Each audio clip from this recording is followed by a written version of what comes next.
with identifying opportunities for states to assume responsibilities for, again, a whole host of activities, permitting being one of them, and then actually operating and functioning and some of the responsibilities previously tasked in Washington to the federal government. So we said specifically in the bill that we want that done in a manner that protects public health, the environment, and also involves public participation. So today we're here to see again, take a inventory of where we are, where we have come, and where we need to go. We'll look at the secretarial responsibilities such as environmental permitting or determinations regarding environmental rule. We want to judge if DOT has made available some of those opportunities for states. We'll probably hear some problems. We'll probably hear some success stories, I think, from one of our witnesses. So our focus today is, again, whether the provisions of MAP 21 that were intended to make DOT more efficient and provide more flexibilities and devolve responsibilities to the state and other entities are in fact achieving the objectives we set out for. So I look forward to hearing from our witnesses and participation. I think this can be a very positive lead into the new legislation that we've just adopted. So those are my opening comments. Let me yield now to our distinguished ranking member, Ms. Duckworth. Thank you, Mr. Chairman, and I will have to rely on your expertise since I was not here when MAP 21 was passed, and I'm sure the institutional knowledge that you have will be very valuable in this hearing. I want to thank you for holding today's hearing on MAP 21. This important bipartisan legislation included very important provisions that consolidated surface transportation programs and mandated the use of performance management measures. Congress has an essential oversight role in ensuring that these good government reforms are implemented properly, and I look forward to hearing from our witnesses today on the state of that implementation. Last week, I was proud to join 358 of my colleagues in the House to pass the FAST Act, which authorizes approximately $300 billion to be invested in federal highway and public transportation projects over the next 5 years. Most importantly, this bipartisan act addressed my three transportation policy priorities. It provides states and industry with a certainty, it strengthens public safety, and it invests in innovative multimodal transit solutions. When I travel home to Illinois' 8th Congressional District, my local transportation community is constantly asking me why Washington can't come together to compromise on a long-term solution.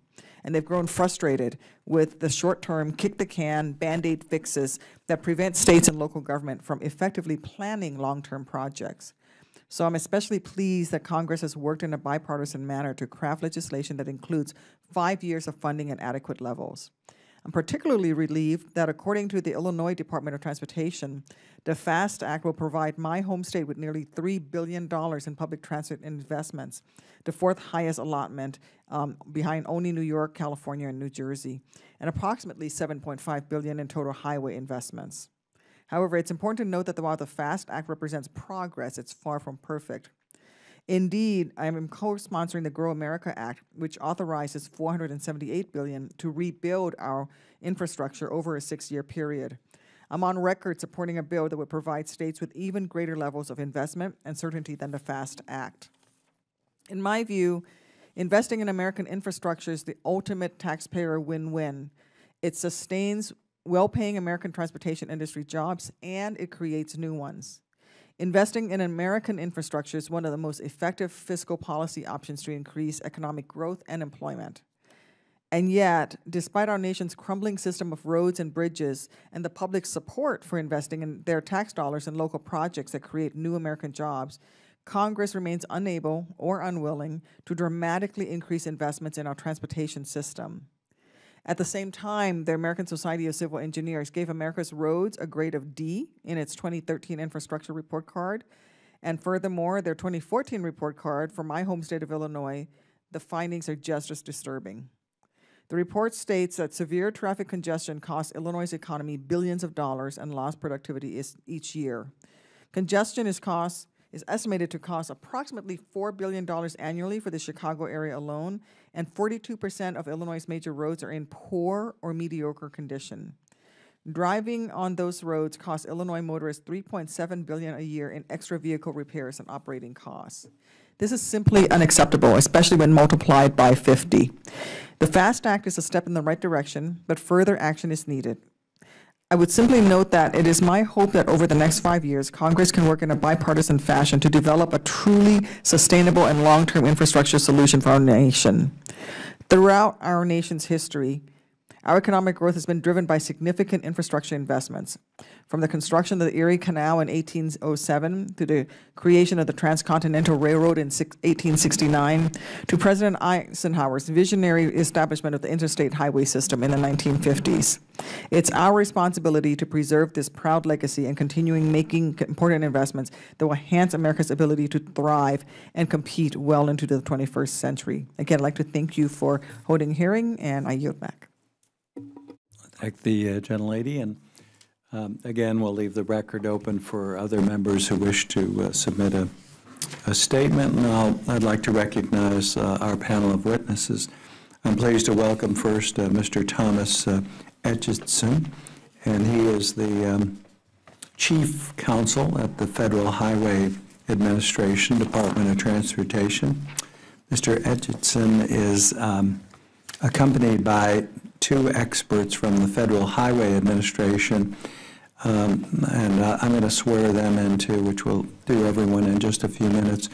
One of those is Staffer Brian Bezio, Chief Financial Officer of the Federal Highway Administration. The other is Mr. Peter Stefanos, and he's Director of the Office of Transportation Performance Management of FHA. I also welcome Mr. David Zachary, Chairman of the American Road and Transportation Builders Association. And then our other witness is Mr. Carlos Swanke, and he is the Director of Environmental Affairs at the Texas Department of Transportation. We appreciate his traveling up to be with us and his participation today. So I want to welcome all of you. This is an Investigations and Oversight Subcommittee. So I'll ask all of you to stand, and the two that are behind you that are going to testify, raise your right hand. Do you solemnly or swear or affirm that the testimony you're about to give before this subcommittee of Congress is the whole truth and nothing but the truth? Yes. All of the witnesses answered in the affirmative, and we'll let the record reflect that. I'm not sure who's been before us before, but we try to have you give us a little 5-minute presentation. If you have lengthy materials you'd like added to the record, just request that through the chair. So we'll proceed, and we'll hear from Mr. Thomas Edgidson, Chief Counsel of the Federal Highway Administration, USDOT. Welcome, sir, and you're recognized. Thank you, Chairman Mica and Ranking Member Duckworth. Thank you for inviting me here today to discuss program consolidation under MAP 21 and provisions within it that are designed to accelerate project delivery. With me today are Brian Bezio, our Chief Financial Officer, and Peter Stefanos, Director of our Office of Transportation Performance Management. They are experts in some of the topics you may wish to discuss today and are available to answer questions, as am I. Before discussing MAP 21, it's important to mention that just last Friday, President Obama signed the Fixing America's Surface Transportation Act, the FAST Act, into law, marking the first long-term transportation funding bill Congress has passed in 10 years. Although the FAST Act isn't perfect, it reflects bipartisan compromise and ends the long cycle of uncertainty for state DOTs. I assure you that the department is already hard at work implementing the FAST Act, and we will continue to do so in the days and months ahead. MAP 21 consolidated FHWA's programs into a smaller number of broader programs. These new programs, however, retain and continue the eligibilities that had previously existed. This modified program structure provides our grantees with greater flexibility to deliver projects more efficiently. It also allows our grantees to make data-driven decisions in order to meet performance targets. Notwithstanding MAP 21's program consolidation, the same activities previously authorized remain eligible for funding under MAP 21. As such, neither the number nor the complexity of the projects and activities that we oversee has diminished. Throughout the country, FHWA personnel remain focused on overseeing a $42 billion program that is going to grow over the next 5 years, protecting taxpayers by ensuring that federal funds are spent in accordance with the law. In fact, more than 2/3 of FHWA's employees are located in our field offices, working directly with state DOTs to deliver projects. The cornerstone of MAP 21's federal highway program transformation was the adoption of a performance-based program. The department has been working diligently to finalize the performance management rules. As the GAO has recognized, completing these rules has been an arduous task. The performance management requires cover a number of areas that vary in maturity levels.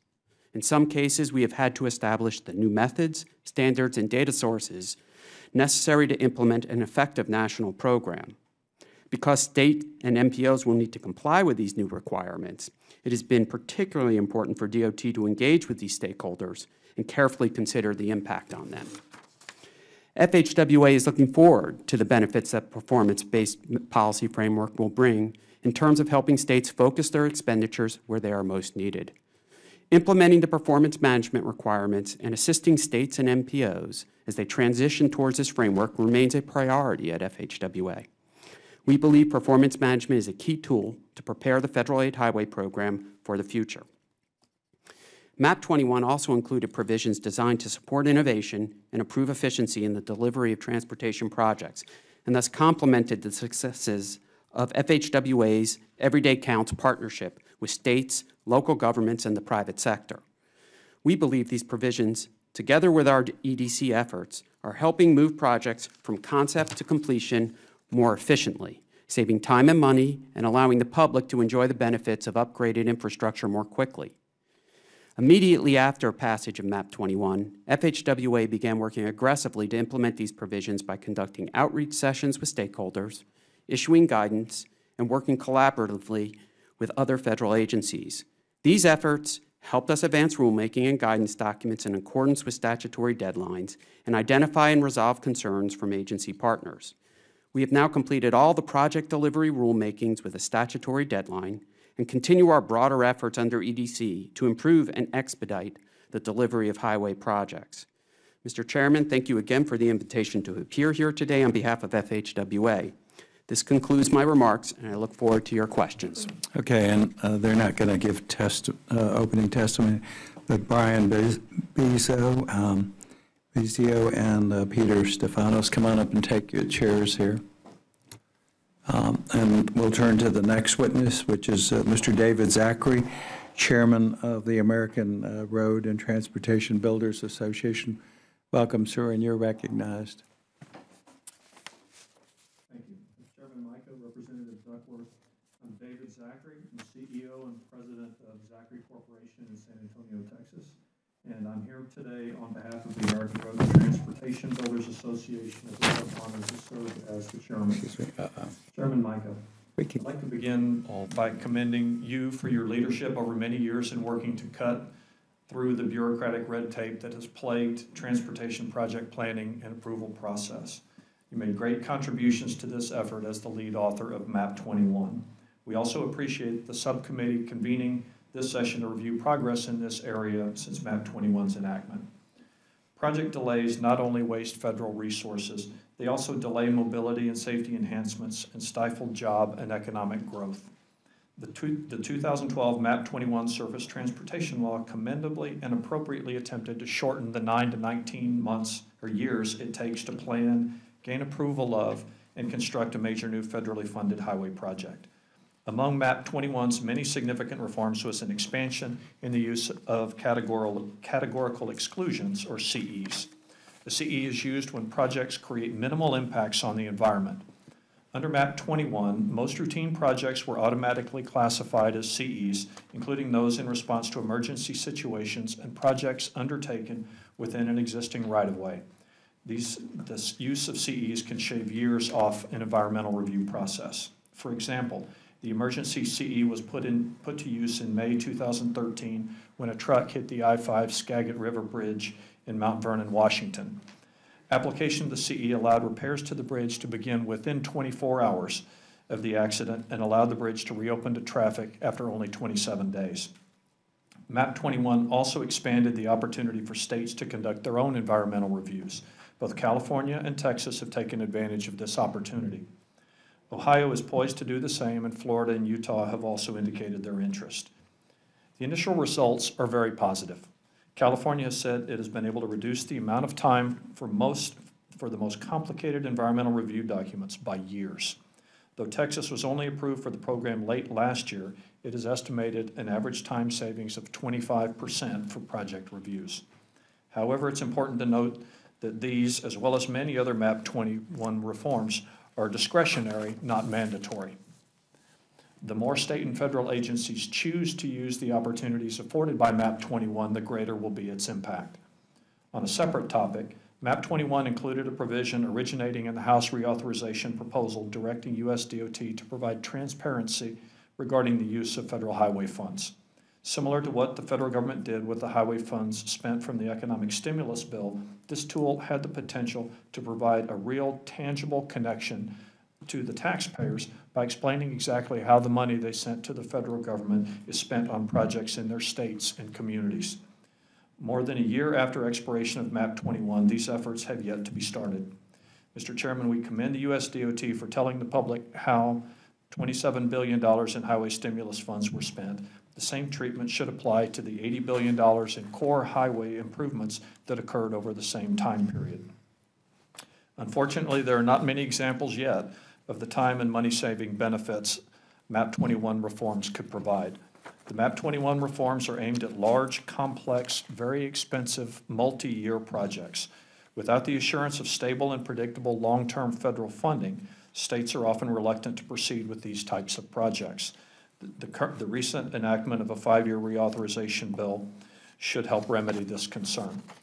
Mr. Chairman, Representative Duckworth, ARTBA deeply appreciates the opportunity to take part in today's discussion. I look forward to answering any questions you might have.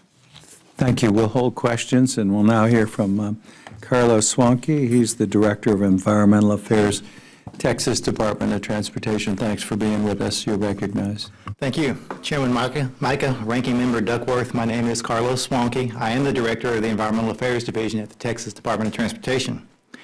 TxDOT appreciates the opportunity to provide testimony to the subcommittee meeting here today and to provide our experiences with implementing some of MAP 21's environmental streamlining initiatives.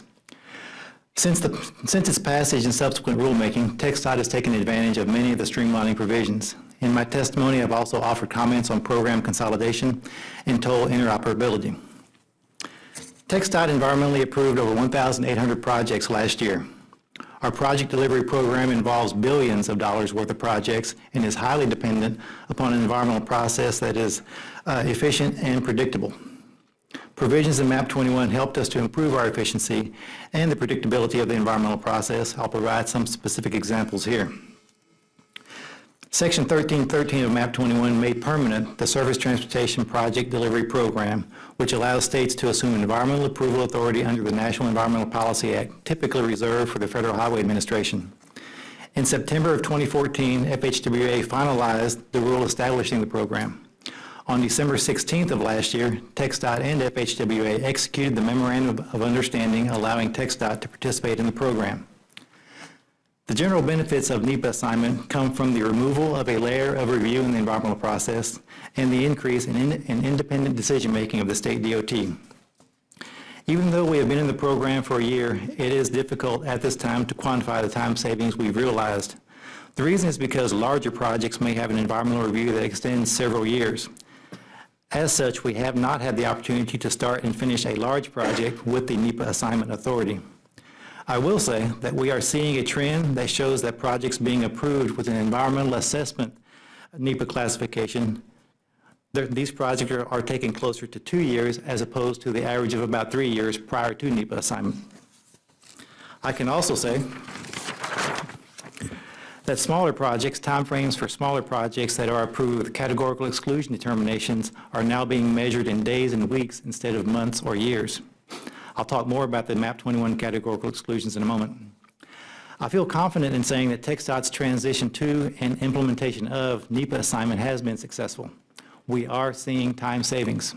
I can also say that our internal program is more organized and our process more predictable. The success is owed to TxDOT leadership who have been tremendously supportive and TxDOT environmental staff who are committed to making the program work. As you probably know, California has been working under full NEPA assignment program since it was authorized as a pilot program 8 years ago. TxDOT is the first to pursue full NEPA assignment under the MAP 21 changes. I know of at least 4 other states that are pursuing NEPA assignment at this time. They are Ohio, Utah, Florida, and Alaska. The 6 of our states talk frequently. AASHTO has also been helpful in facilitating the conversation between the states on this issue. Now I'll transition over to the MAP 21 categorical exclusions and mention one in particular. Section 1316 of MAP 21 created the new categorical exclusion for work done in the operational right-of-way. FHWA finalized the rule for this new categorical exclusion on January 3rd of last year. TxDOT has utilized this categorical exclusion about 343 times over the past year. It is sometimes used for routine work where another type of categorical exclusion may have applied, but we've also used it for larger projects where a more time-consuming environmental assessment would have been necessary without the availability of this categorical exclusion. In these instances, it's been a terrific time saver. Given all this talk about time savings, you may begin to wonder about compliance or if the environment is being sacrificed in any particular way. To prepare for NEPA assignment in our program, we made our internal process more rigorous. This was also in part to prepare for the audits by FHWA as required by the program. I think it's fair to say that our analysis of project impacts and emphasis on regulatory compliance is as strong as it's ever been. I've mentioned here what I think are the largest MAP 21 game changers for our environmental program. There are certainly a number of other MAP 21 provisions that we've used and we've found to be beneficial. With the limitation on time, I'll offer up information on these as you see fit or as follow-up, and I'm happy to answer any questions. Thank you all. We have about 3 minutes before we're going to have to go vote. And you might want to get a, yeah, I was going to say you might need a little bit more time. And I understand also, Mr. Zwanke, you may have to leave to catch a plane. Is that true, or you're okay? Oh, good, you're going to have dinner with us, thanks. Okay, well, we're going to recess in just a minute and want to pick up with questions. What do we got? What is? They expect another procedural vote in 5 to 10 more minutes. After that. So, what do you think? Probably recess for about a half hour. Yeah. Probably recess for about a half hour. We'll probably have 2 votes. If you could sort of be back around a little after 3, we'd appreciate it. And then we can get to the question. So we'll stand in recess till that time and appreciate your indulgence. Thank you.